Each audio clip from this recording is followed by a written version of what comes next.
মৌলভীবাজারের শ্রীমঙ্গলে বিনামূল্যে চক্ষু চিকিৎসা পেলেন প্রায় ৩ শতাধিক রোগী। বুধবার উপজেলার শঙ্করসেনা এলাকার নির্মাই শিববাড়ি প্রাঙ্গণে মহাদেব সেবক সংঘের আয়োজনে মৌলভীবাজারে বিএনএসবি চক্ষু হাসপাতালের সহযোগিতায় এই চক্ষু শিবির অনুষ্ঠিত হয়।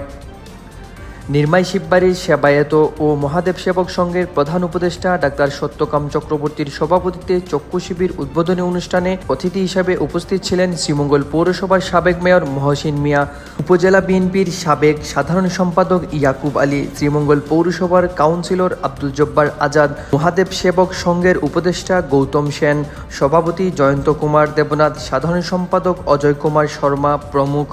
বিএনএসবি চক্ষু হাসপাতালের চিকিৎসক মেহজাবিন শান্তা, আব্দুল মান্নান, অঞ্জন রায়, ডাক্তার আব্দুল বাতেন রোগীদের চিকিৎসা প্রদান করেছেন। দুপুর 2:30টা পর্যন্ত 28 জনকে পাওয়া গেছে যাদের চোখে অপারেশন প্রয়োজন। এই 28 জনকে অপারেশনের জন্য মৌলভীবাজার চক্ষু হাসপাতালে নেওয়া হয়েছে।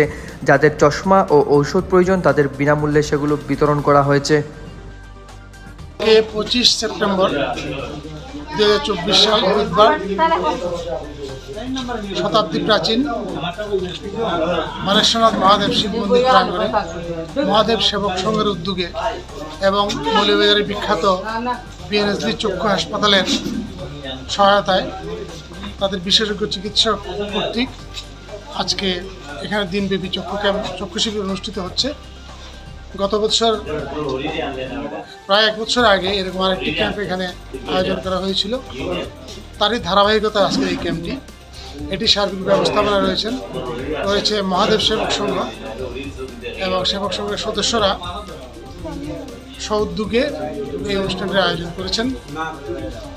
তারা ধারণা করছেন যে এই অনুষ্ঠানটি বা এই ধরনের কর্মযজ্ঞ ভবিষ্যতে তারা আরও করবে।